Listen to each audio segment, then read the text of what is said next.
I'm just going to stay on mute.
Hello, everyone. Thank you for joining. We are going to wait just another minute before we get started.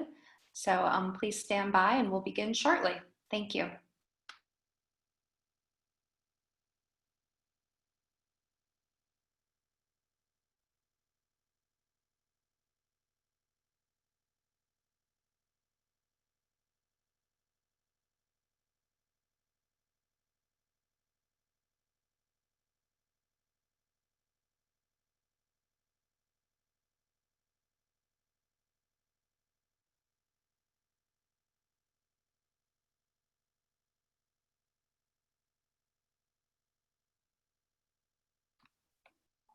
Hello, everyone. Thank you for joining us. We're going to go ahead and kick things off here. My name is Ann Sari. I am on the Converged user group team, and we wanted to thank you for joining today's community hour. This is a series so we can virtually connect with all user group members. We host it every other Thursday at 10 a.m. Eastern, and really to discuss a variety of topics based on member interest. So if you have topics that you're interested in discussing, please let our team know. And also, if you've missed any of the past community hours, they are posted on our website under the resources page.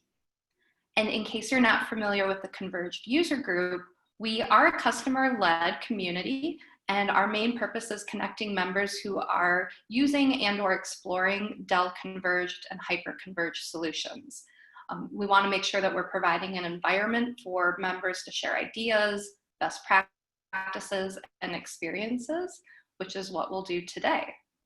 If you have any questions during today's webcast, feel free to use the Q&A function and or the chat function. Speakers will respond to your questions during or at the end of today's presentation. And also, as I mentioned, your feedback is helpful, so if you have ideas for future sessions, please let us know. Be on the lookout for a poll during today's webcast and also a post-event survey link. We also will enter all participants into a drawing to win some great prizes. And with that, I will pass it over to David Giesica with the Converged User Group Board of Directors. He's going to kick us off here. David? Thank you, Ann, and thank you, panelists, and thank you, everybody, for dialing in and joining us again for another episode of the Converged Community Hour. Panelists, can you hear me? Give me a thumbs up if we got good audio. Fantastic. All right, 2 thumbs up from JT. Thank you very much. Folks, I'm really excited to be back into the swing of things. I hope everyone had a wonderful summer. Fall is here in a lot of places, or very soon will be, and we've got a great conversation today. Sharon Hennessy is our special guest from Parkway School District. She's Manager Technology Service Operations, Parkway Schools, and she has been on the IT transformation journey with VxBlock and VxRail for about 3 or 4 years now. I'll let Sharon get into that detail. And joining me as always as co-host, or as mostly, Jonathan Toulon, President of the Converged User Group. JT, thanks for taking the time for being here. I'm really excited about this. Not only do we get to talk tech, but I think back to school is on a lot of people's minds. So folks, if you're interested in asking questions, please use the chat, and we will do our best to get to those questions. Sharon, thank you for joining us. Fantastic.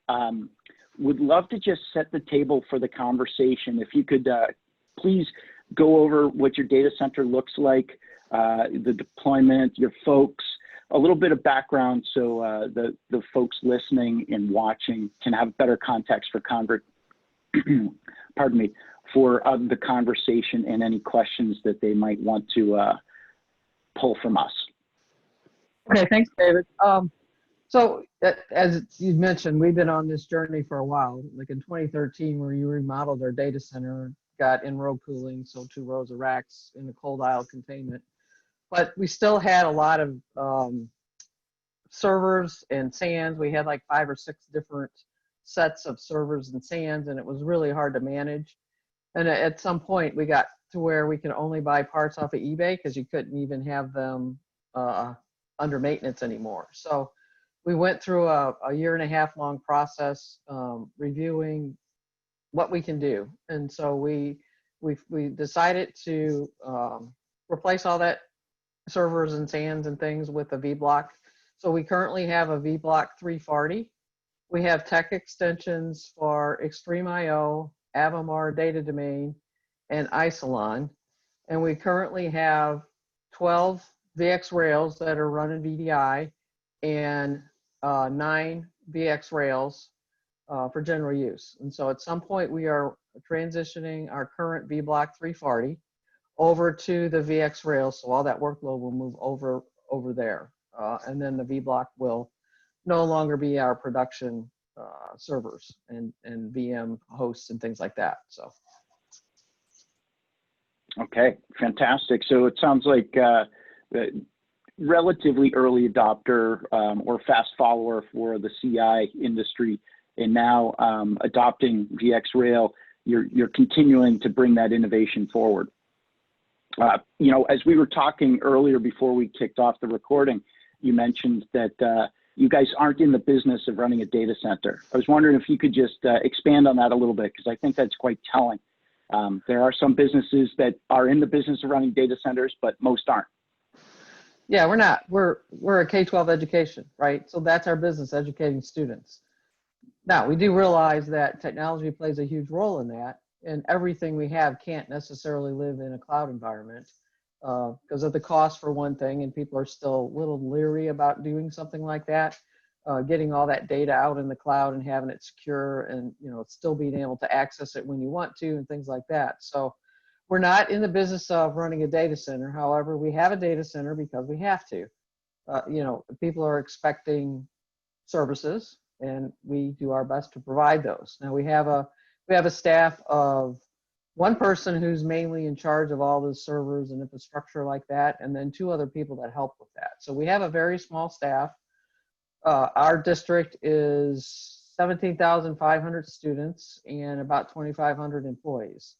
So it's not a small operation, to say the least. So there is a lot of effort that we have to put forth in order to keep everything up and running. So this converged and hyper-converged infrastructure helps us with that a lot. So we're redundant, with now almost everything except our ISP. We're still working on that. We just have to be able to not have downtime.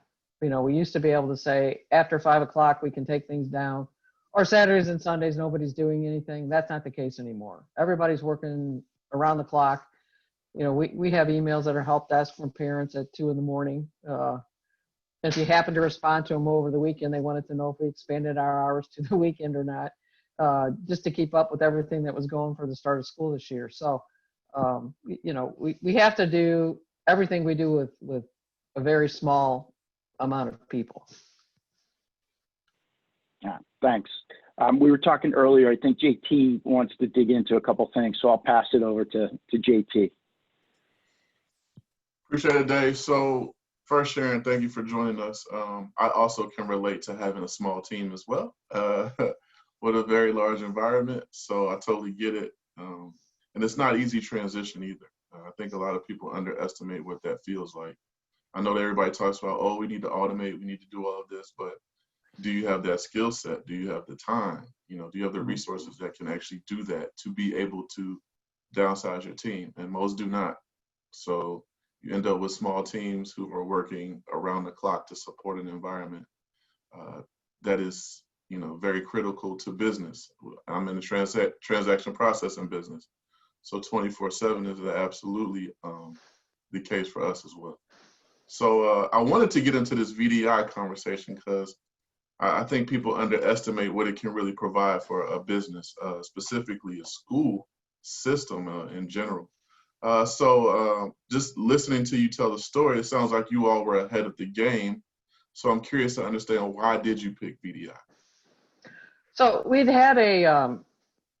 had some physical servers probably about 10 years ago that were brought in the district to try VDI, but it never took. Nobody in technology embraced it. Nobody in the curriculum area did.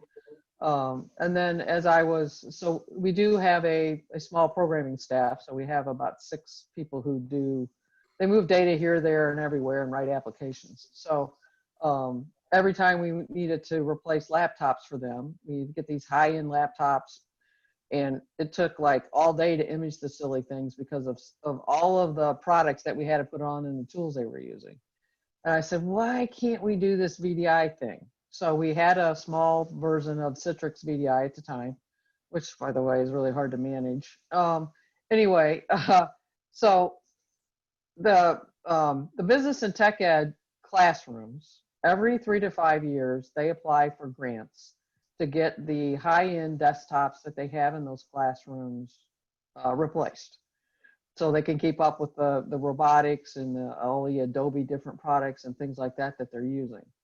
So it happened to be that in the 1920 school year was when a refresh was due. So a year before, we started planning with them on how to redesign the classroom. So it's traditional, bunch of desktops in a row, kids in 5 or 6 rows, and they can only use the desktop while they were in for that particular hour for that class. So after they left the class, if they had homework to work on, or they didn't understand, or they wanted to try something, there was no way they could do that unless they made some kind of arrangements with the teacher after school or whatever. So in order to make it a more collaborative space, the teachers wanted to totally redesign and have all these desks in a row. So we brought forward the idea of VDI, and it made sense, and it costs a little bit more, but in the long run, it's paying off.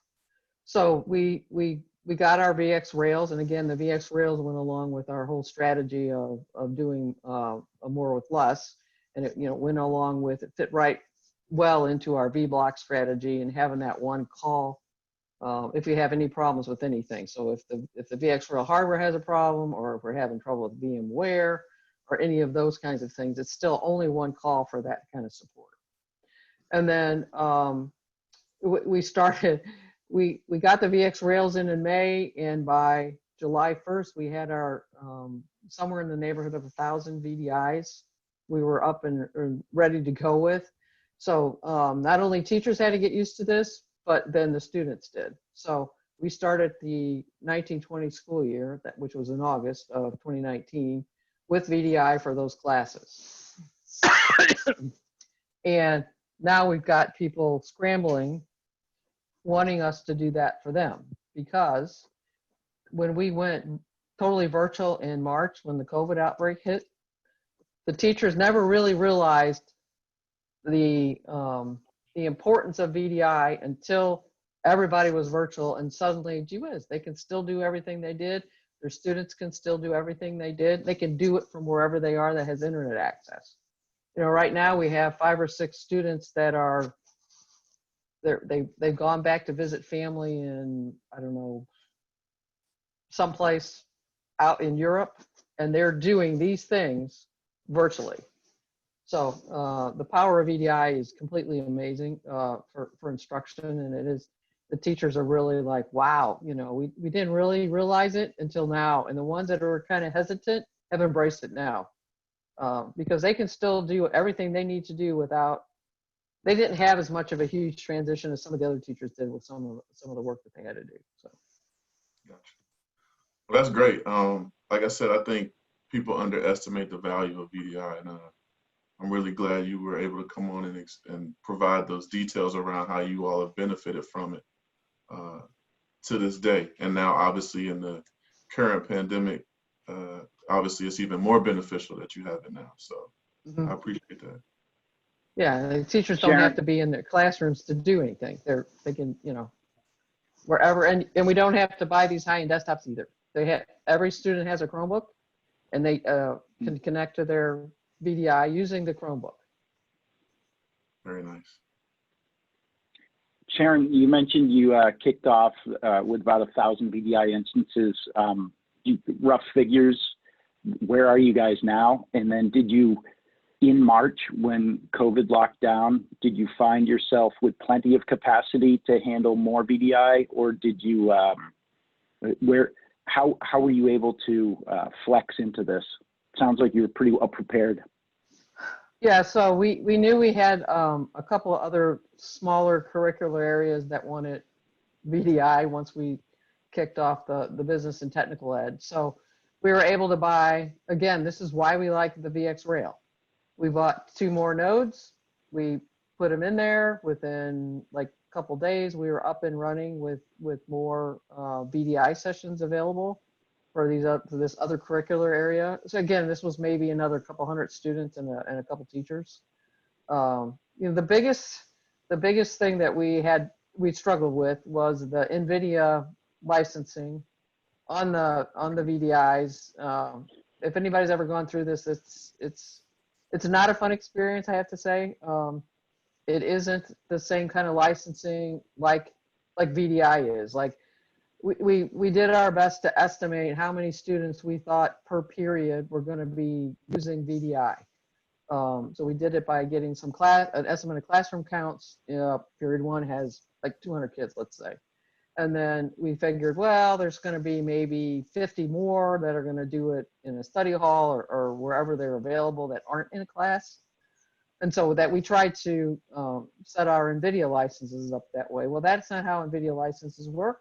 And I don't want to get into too much of that, but we finally were able to figure that out and get that straightened out. So then this year we were asked, again, a couple curricular areas. And instead of adding more nodes, because we really don't have the budget for it, we took the desktops that are in the classrooms and turned them into VDI sessions, so the kids are connecting to those. So, you know, we tried to figure out creative ways to do those sorts of things. And we looked at, you know, hosting some things in AWS, but that was just way too expensive, and we weren't going to be able to do that. So this is where we are at the moment. I suspect that VDI is going to have some more people looking at it and seeing how we can go ahead and expand the environment that we have. That's great. Not to get into the licensing, but would it be okay, you know, if members have questions, do you have lessons learned or some tips and tricks that you might be able to pass on? If they want to reach out, we could put you in touch with them. Oh, absolutely. Yes. Yeah. That's fantastic. You know, it's probably a bit beyond the scope of this webcast right here, but one of the things we do like to, you know, if we were live and in person, I'm sure some folks might be coming up to you and saying, hey, you know, we were thinking about this, we hadn't considered that. What do you recommend? So that's definitely what we want to bring to people's Zoom sessions and into their homes through this. So thank you very much. We'll have the headquarters team transact that for you. Okay. JT, any further questions here on the VDI? No, because I can control the rest of the webinar, so I'll stop now. Okay. Well, so to kind of for an abrupt segue, leaning on the tips and tricks idea with this IT journey and where you are on the journey, Sharon, it'd be great if you've got any big picture lessons learned, recommendations for folks who might be at a different point in their journey. But around that, I think one of the main topics that JT and I circle back to always is the technology is not really the hard part of this. It's managing the people who implement the technology and oversee the technology. So I'd love to have a conversation around how, you know, were you in silos before you got to block and rail, and how did you manage? Did you break the silos from distributed to a CI HCI setup? How many folks do you oversee? What is the structure? What would you recommend to people earlier in the journey? A conversation around those topics. And I think JT, you know, you're very well versed with this. And Sharon, I want to share something that I remember about the first time I met JT. He was on a panel at one of our Converged user group meetings a few years ago. And afterwards he came up to me and he said, you know, I really wish I knew about the Converged user group a couple of years ago. It would have helped on my journey because I thought I was by myself. And now I see that there is an infrastructure or support system. So that's a lot. It's a big topic, but anywhere that you'd like to dive into or something that pops into your mind right now. Well, I can, yeah. So I've been with the district since 1998. So I've been there 22 years. And so I started out managing the operations. At the time we had night operations that ran, oh my God, I can't believe how much paper we used to print, things like that. And then the people that were the programming staff.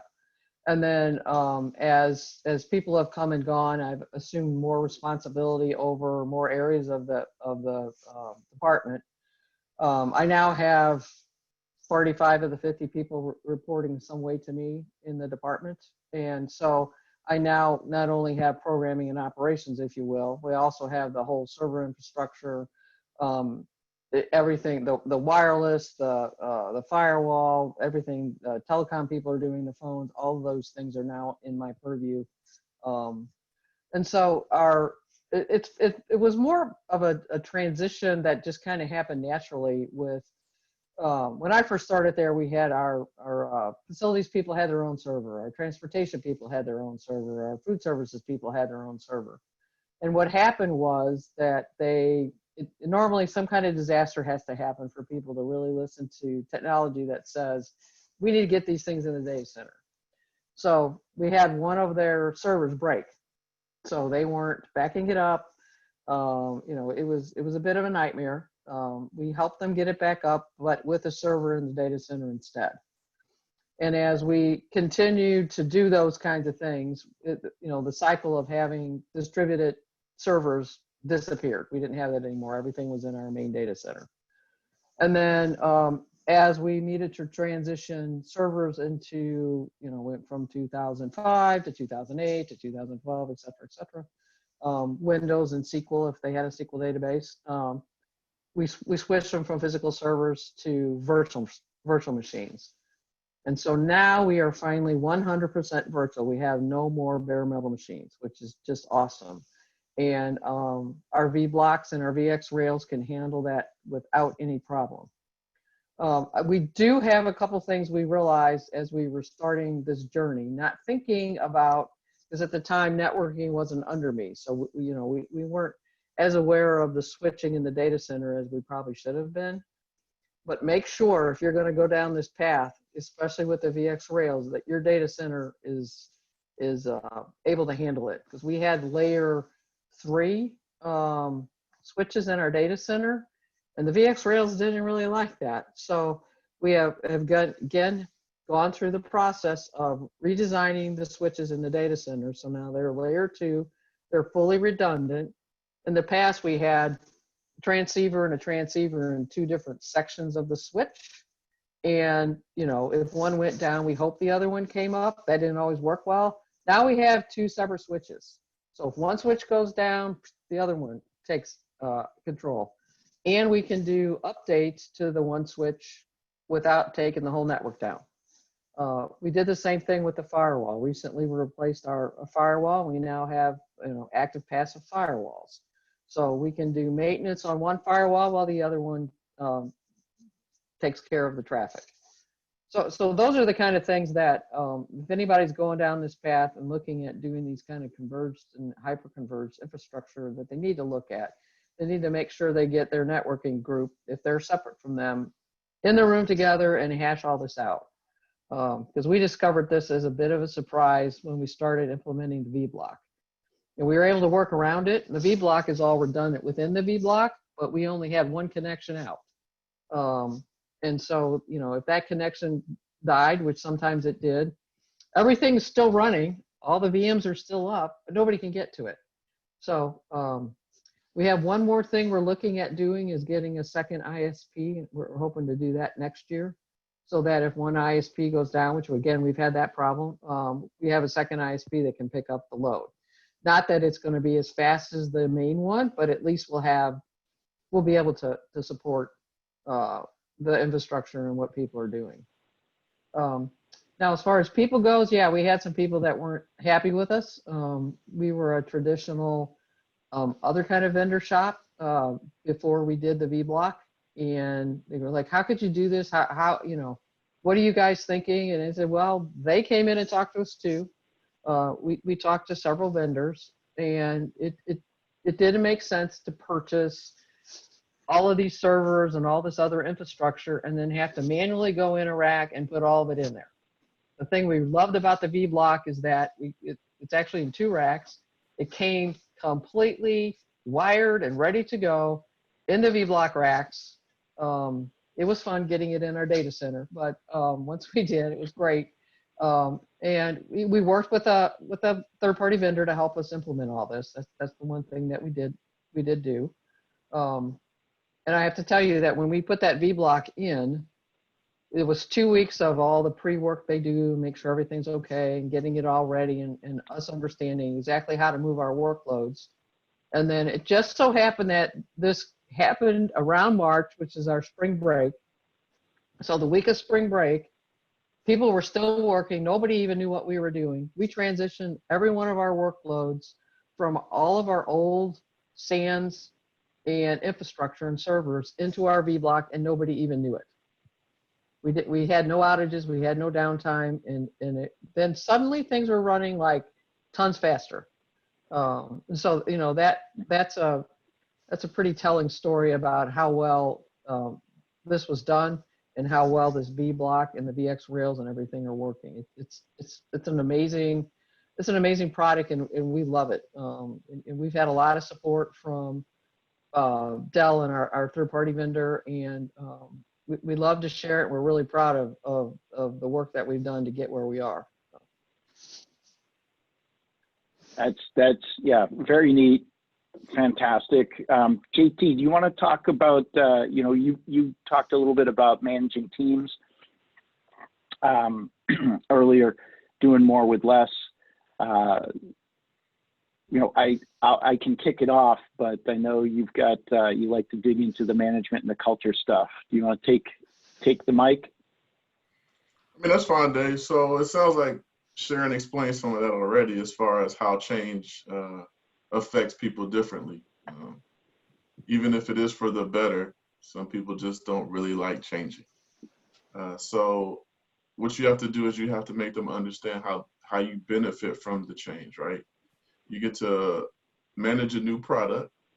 Whether you like the hardware or not, it's still new. It gives you a different perspective. And then when you set it all up and you see how it runs, it's kind of like, well, I like it. Maybe I shouldn't have been so against change. And to Sharon's point, the fact that you have to do zero wiring is amazing. Yep. We have a humongous environment, and there's no way that my team would have been able to support racking all of the equipment, cabling all of the equipment. There's just no way. We wouldn't have enough time. It would take us half a year probably due to the size of the environment. So one of the biggest benefits is that it's pre-wired, pre-racked, all of the above. The culture change, you know, like I stated, is difficult. It'll always be difficult just because as human beings, we naturally are resistant to change. But when you really look at it from when you come in open-minded and try to understand, you know, how we can benefit from it, then it makes that transition a lot easier down the road. And then the ability to manage it with less people obviously is another attractive thing, specifically from an executive perspective, because now your expense is lower, knowing that I can manage an environment with the less amount of people. So it's pros and cons, but way more pros to it than anything.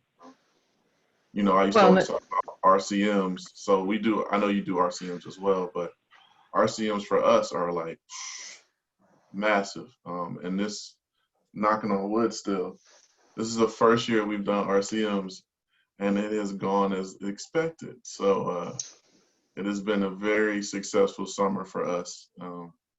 And I'm glad that we were able to kind of push through to be successful because, again, that was my biggest hiccup and my biggest issue.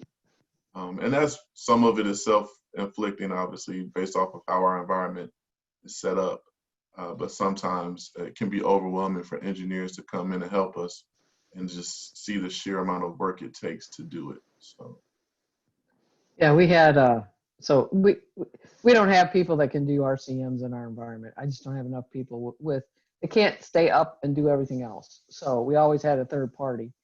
And that's sort of why we're transitioning off of a block and into the VxRails, because you know, that's an expense that if we can do something different about, we want to. Because it used to take a week's work of the outside vendor on site or remotely doing all this RCM upgrades, along with one of my server people with them the whole time. So now the VxRails, we can actually do it, although we try not to. We can do it during the day because it's redundant. So you can get one VxRail node, update it, and then go to the next one and go to the next one and go to the next one. Now, it does take a while, but we can do that ourselves. It's not something that we have to, the first time we did a couple nodes, we did pay somebody to help us with it, but to get the knowledge that they have and you know, best practices and things like that. But now we're able to do this, again, more frequently because we could only do our RCM upgrade during the summer in case something, because now and then we'd have a glitch and everything would stop, right? Which is not what we want. And we don't want to be working midnight to 6 a.m. doing these things if we can help it. So that's one really great advantage about the VxRails is that you can do that during the day while you're in production. We've chosen to do it overnight and on the weekends just to prevent any kind of problems, but that is something that then we don't have to pay another expense to a vendor to help us do. So, Sharon, did you guys get to you doing your RCM upgrades? Were you on an annual cycle, semi-annual? Yes. So good hygiene. That's the other thing that whenever the RCM upgrades comes up, I think folks who run into the most problems with the RCM upgrades have a couple things in common. One, giant environments that might not be as standardized as they would like to think. And two, maybe they're not on the best hygiene cycle, meaning, you know, if you take the dentist concept, you know, you should probably get your teeth cleaned once a year, maybe twice a year. It'll work better for you. We found with a lot of member discussions, those folks who have really hard RCM upgrades might not have done one for 2 or 3 years. So, so I think a lesson learned and a best practice from these conversations is certainly probably once a year, maybe twice a year. That's what I'm hearing, depending on the size. Yeah, we chose to do it once a year. That made sense because, you know, Yep. we just couldn't. Well, number one, we can't pay for that twice a year. That wasn't going to happen. And during the summer except this summer, which has been unusual, but in which we didn't do because we're transitioning the VBlock overall to VxRail. But you know, and so we saved that money and could put it towards getting some more VxRail nodes. But you know, it made sense for us to do it in July, like after 4th of July. It's usually fairly calm, and we could do those things during the day, and even if we had a little outage, which we had a couple times, because the vendor that was helping us forgot to put the thing back online before he took the other one off. And so, you know, all of a sudden nobody can do anything. And I'm like, what are we doing? He said, well, I said, no, you didn't put it back online. So, you know, there was about a 15-minute little break in the action, but for the most part, you know, we were able to keep running and go on with it during the day. The one thing I have to say about either the RCM upgrade or what we do on the VxRails, that it's nice. It's already, you know, Dell does a great job of figuring all that out, what all the firmware needs to go on all of those parts. You know, in the past, before we had this converged infrastructure, we had you know, it was a weekend long thing where you only could do a couple servers, and hopefully the firmware on this server worked with the switch firmware, you know, and so we didn't get the firmware updated a lot of times on those servers. And so they, you know, they started having problems after 3 or 4 years because you weren't up to date. So that's another thing that helps us keep our systems up and running like they're supposed to. Again, the hygiene. Right. And yeah, and to that, it extends to, as we were talking a little bit earlier, you were mentioning cybersecurity is becoming a bit more of a thorn in your side. If your firmware is up to date, you're less likely to be vulnerable to things if your firmware is out of date.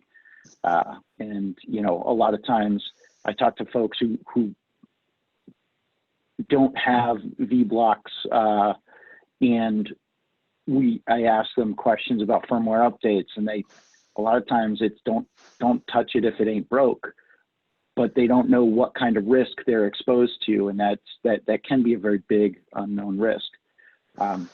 If we think back to just real quick, the way your team was set up before you went with Block and Rail, and now how you're running your team, did you get pushback from folks who were like, well, I'm a storage guy and I've always been a storage guy, or I'm a server gal, and that's what I'm going to be doing. This is threatening my job. Did you have any landmines that you had to diffuse, or for the adoption? Could you talk to that a little bit? Because I think a lot of the IT leadership needed for these transformation stories comes in identifying the right people for the right roles, and the folks who might need a little bit more convincing, and then the ones who need pruning from, you know, they're just not open to change, and therefore they're probably going to take more people down with them than if they're left to stay. Yeah, so we had I had a couple people that were basically overseeing the servers, and they were not exactly the easiest to work with. They didn't want to share. They were stuck in what they used to do, and so they kept trying to do everything in the new environment like they used to do. They said, you have to stop thinking that way. We have this vendor in here. Let's start asking them questions about how we should be doing this. Because when we first provisioned all of our VM, all the storage, it got thick provisioned. And it wasn't but 3 months, and suddenly we're out of storage space on the VBlock we just purchased. And I'm like, what is that's not possible. And I can't go back in and tell them I need to spend another $50,000 buying storage. We bought enough, we did enough work around what we needed when we issued our RFP and when we purchased the VBlock that we should not be running out of space. So, so a couple of things happened around this time, and these two people are no longer in the district.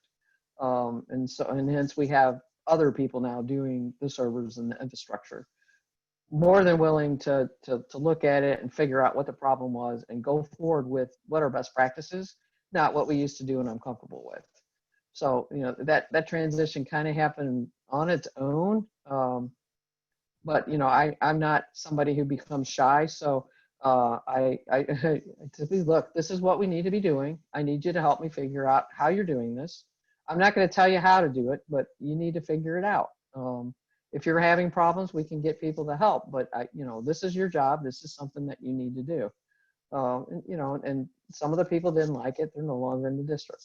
So, and it's, again, their choice. And now I still expect, and if I hire new people, if I ever get a chance to do that, the very first thing I tell them, if you don't like change, then the interview's over with. Because if you don't like change, you don't want to work in this environment, because we're constantly changing. There's always something going on, and it's becoming faster and faster change than it ever used to be. You know, I've been there 22 years, and so change was slow before. Change is not slow anymore. We have to be able to pivot at a moment's notice. You know, just the COVID planning that we did in March.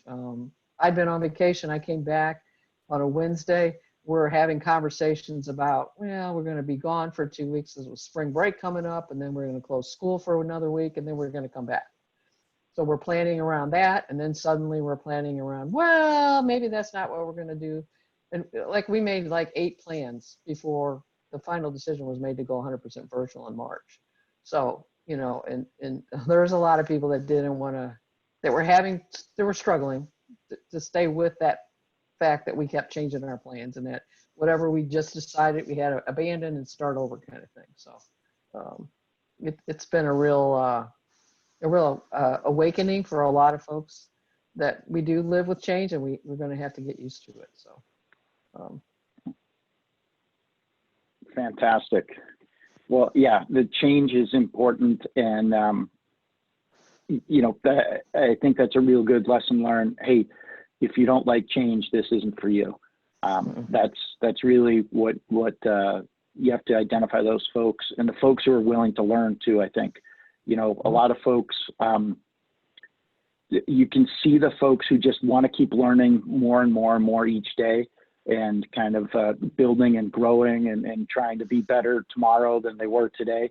And then there's, you know, some folks who maybe lost that and need a little nudge or a reminder. And then there might be some folks who've lost it forever. And then, you know, those are the ones who might need to look for something else, a different team to be on. Fantastic. JT, any final thoughts? Any final questions for Sharon? No, because mine will be way more in depth and technical, so I don't want to ask them right now. But I just want to say thank you, Sharon, for joining. This was great.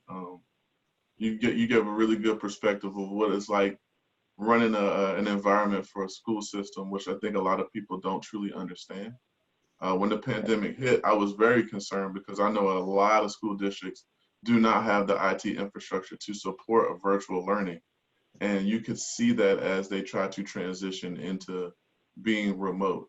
So I think that it will change swiftly in the next year to two to have the ability to do that in case of, you know, having to work from home for a while. So thank you for the perspective. Wish you much luck as you continue to push forward with transitioning to just VxRail, which I think is great. And I'm sure you're seeing the benefit as well. Yeah, we are. And thank you for inviting me to speak. We're very proud of all the work we've done. And I'm passionate about everything we're doing, making sure that it gets done. And we love to share our stories. We love to share our knowledge. You know, that was one thing I was a little frustrated with when I first started working at Parkway, was that other districts weren't sharing with each other. And I think some of that comes from the fact that we are spending public funds. And so, you know, my district is paying me to do specific things. And so how dare I share that with another district? But I think that we have to, because things are changing too much, and we need to share experiences with each other, because why should all of us invent the wheel? If one person has, then we can all use it. So So that is one thing that I push all of my folks to do, is share their knowledge with each other. And if another district calls, if anybody or even a company, if anybody has any questions for us or wants to learn from our experiences, we're willing to share that with you. You know, we technical things, we've even shared some of our SQL scripts with other districts to help them, because they don't have a programming staff. So, you know, they've got something they need us to help them with. We help them, we give it to them, and it goes from there. So. That's fantastic, Sharon. And, you know, we're glad you're part of our community, and we're super appreciative of you coming on and bringing your sharing and community attitude to the Converge user group. We look forward to keeping the Parkway School District story at top of mind, and putting you in touch with members who might have more questions. We hope to have you back sometime soon, particularly as you know, if there's new lessons learned. So please reach out. Please encourage all the districts to come and listen and learn together. That's what the sense of community, that's what the community's for. Thank you very much. JT, thank you as always. Anne, are you there? Yes, thank you, David. I will turn it back to you. Thank you. Yes, thank you again, Sharon, for sharing your story. And also a special thank you to our sponsors, Dell Technologies and VMware, for sponsoring this series. The next community hour will be held on Thursday, September 24th at 10 a.m. Eastern. And be sure to check our website for any other upcoming events. I will share as a teaser to save the date for November 19th. We have an exciting virtual program coming to you with a very special keynote speaker, so stay tuned for details on that.